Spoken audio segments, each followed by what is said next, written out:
Welcome. We're continuing Shabbos Tafid Aleph from Yakov, and still a continuation of Rava Bar Machseya's teachings. And he said, Amar Rava Bar Machseya, Amar Rav Chama Bar Guria. Rava Bar Machseya said the name of Rav Chama Bar Guria, Amar Rav, the name of Rav. Kol Choli, V'lei Choli Me'ayim. Any illness, or every illness, but not the illness of the stomach. In other words, if a person needs to choose, and we'll soon see what he's trying to say, but if a person needs to choose between one illness or another, he should take anything but the illness of the stomach organs. Kol ke'ev v'lei ke'ev lev. Any pain, but not pain of the heart. Kol mechosh, it's a lighter level of pain, like it hurts, but it's not like pain. He feels it. So anything where he feels certain parts of his body, but not that he doesn't feel so well in his head. The discussion is if a person has to, chas v'shalom, God forbid, have an illness, there's three types. There's an illness, a pain, and then a light pain. So a person is choosing, or should choose, if he has to. Really, you should daven to have no illnesses. But the Gemara is telling us that anything but illness of the stomach, any pain but pain of the heart, and any light pain but pain of the head. Then he continues and says, Kol ra'a v'lei isha ra'a. Any evil that befalls a person, okay, but not a woman of evil that has bad characteristic traits, bad midas. The idea is like this. There's a Gemara that says that a certain Tana or Amira declared that if he has to die from an illness, he wants to die from the illness of something sick in his stomach, because the pain and the difficulty is so hard, it's going to clean up all of his anything negative that gets cleaned up through suffering. This will bring the most tikkun or memarkin. It'll wash away any type of pain that he may have, problems that he may have, will wash away through that pain. But you see from here that any certain types of pain you could overcome, and certain ones are much harder. The reason is because both the stomach is considered to be an area that's a builder for the rest of the body. It's very important what goes on in the stomach. Mm-hmm. The heart, ask Guardian about that. The heart also is called a Ever Boine, and the head, I don't think we need to explain that the head is very important, and that's in pain, it's very hard to get rid of it. When it comes to evil things, someone that has some type of negativity, so you should take that, but not negativity of a woman with bad character traits, bad midas.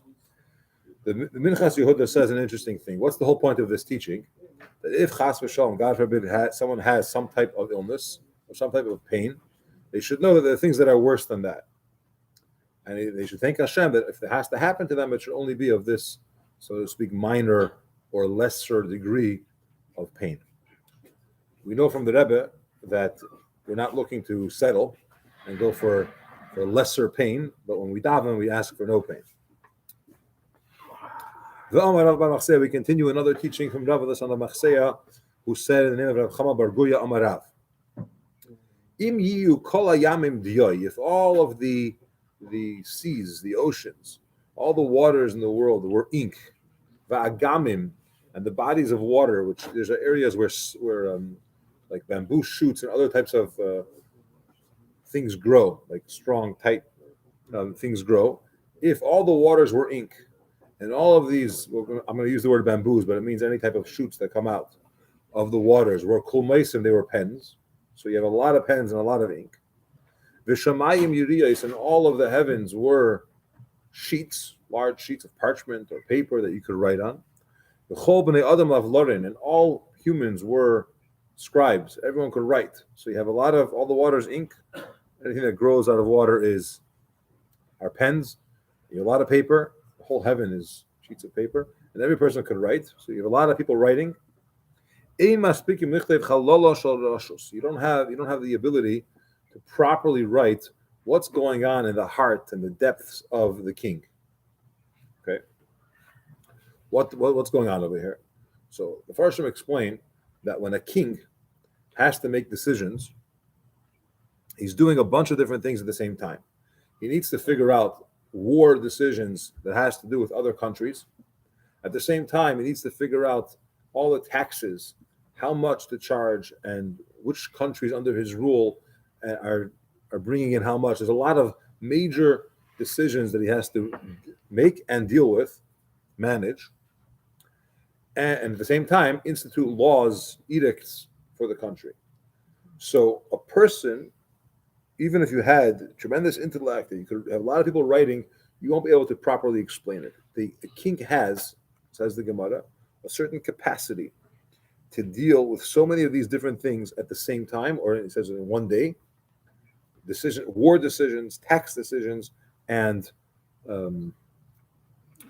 laws altogether. Now, the Farshim tell us that this only applies to kings in ancient times.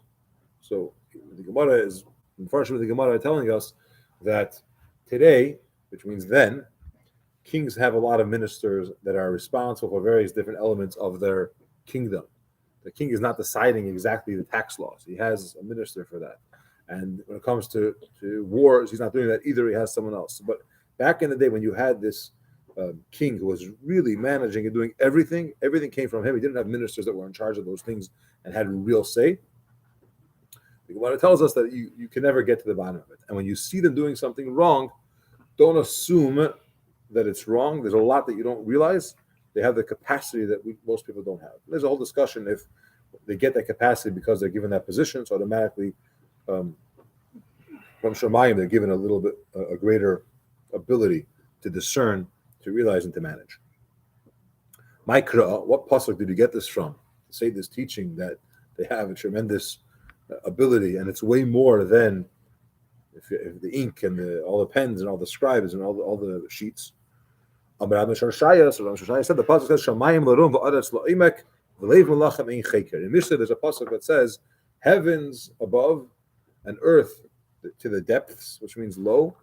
The hearts of the kings there's no fathoming, which means you can't figure out really what's going on in their heart. It's a totally different category, different level. Just give them the benefit of the doubt. Again, this is ancient kings even before the times of the Gemara, who had that necessity or ability. Another limud we have,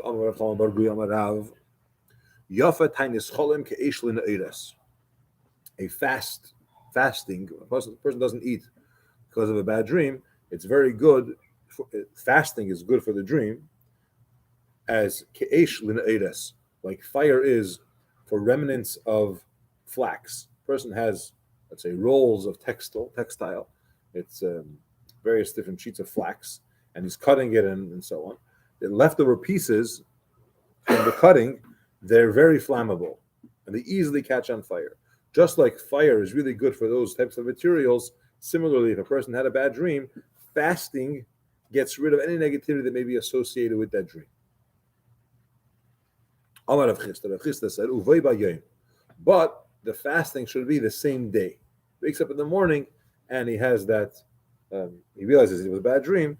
The fasting will take care of it. Amar Rav Yosef said, "Afilu b'Shabbos," even on Shabbos. When on Shabbos a person is not supposed to fast.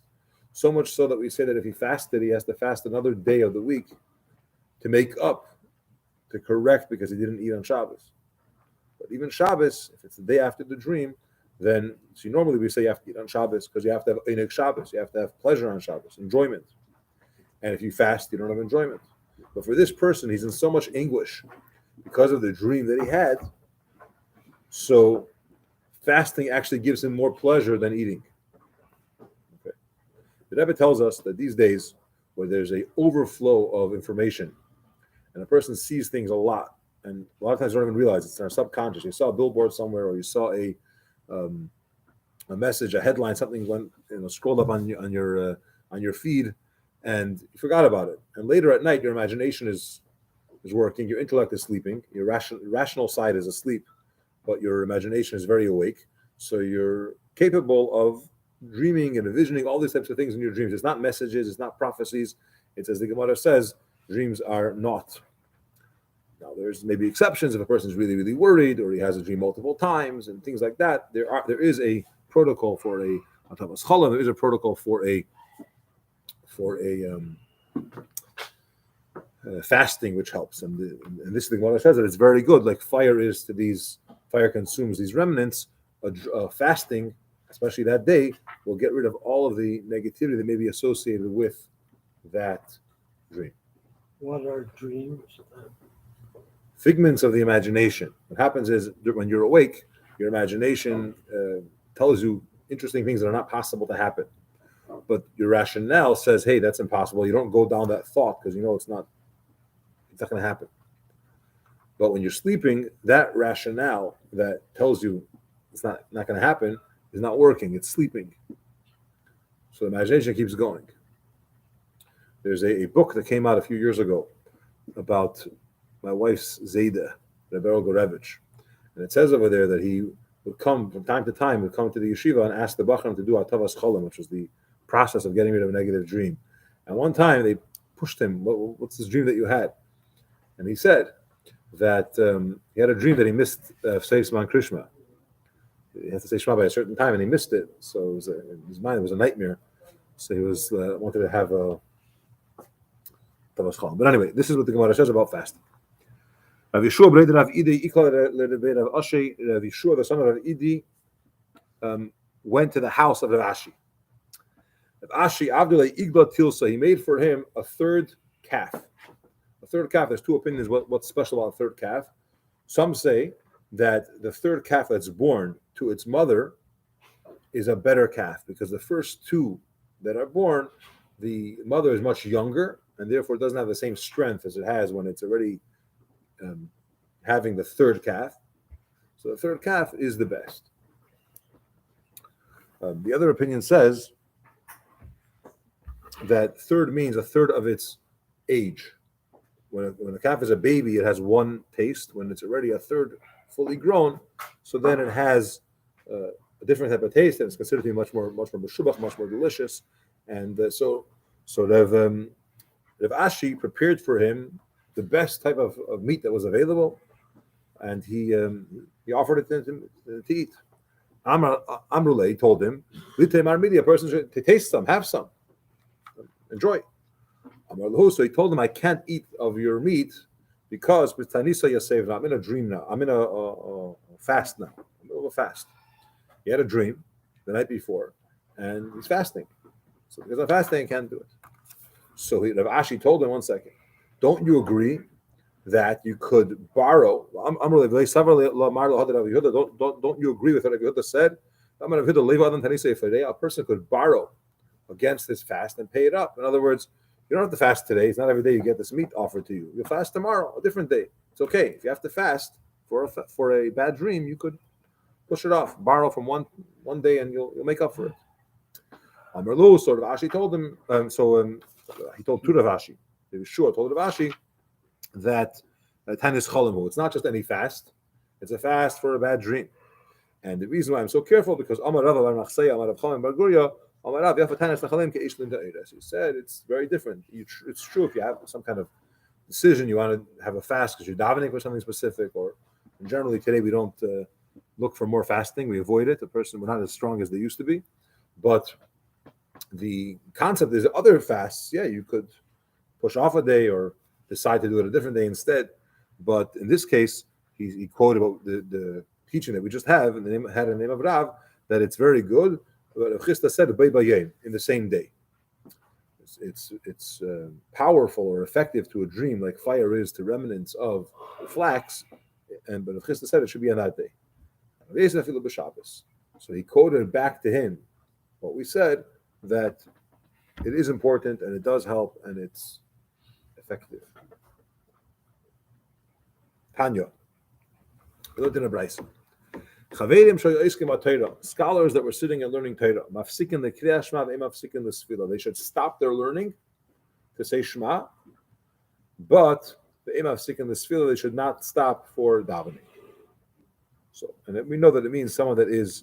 We only learned this teaching only someone is great as Shimon Bar Yochai, the author of the Zayah, and his caliber of people, their Torah was their entire being. That's everything that they did. They learned the entire day. They didn't do anything else. And because they were that committed and Torah was everything that they did, then they don't stop for davening, only for Shema. But us, people of our caliber, he said, Rabbi Yechanan saying this, out of humility, we do have to be mafsik for Shema and for davening. So he asked the question 1 second. Just like you can't stop, you don't stop for davening, you don't even stop for Shema. Why are you telling me that you stop for Shema? So he said, "Kitani hahi be'ibrashana." When do you say you don't stop for Shema? That's if they're not just learning any subject. These are scholars that are deciding if they should make this year a leap year or not, and it's a very, very critical decision, and it depends on a lot of different elements. And we're careful that it shouldn't have any biases involved. Sometimes the king wants an extra month or doesn't want an extra month. Sometimes the Kohen Gadol wants or doesn't want because in Kippur will be a better weather, whatever it may be. There are other things. It's a very strict type of decision, and it's done with tremendous care. If they're involved in deciding if we should do a Ibur Shana, a leap year or not, they don't even stop for Shema. Because we learned that when we were in Yavna, we were involved in if we should make this year a leap year or not. We did not stop, not for Shema, not for davening. We will stop for davening and daven later.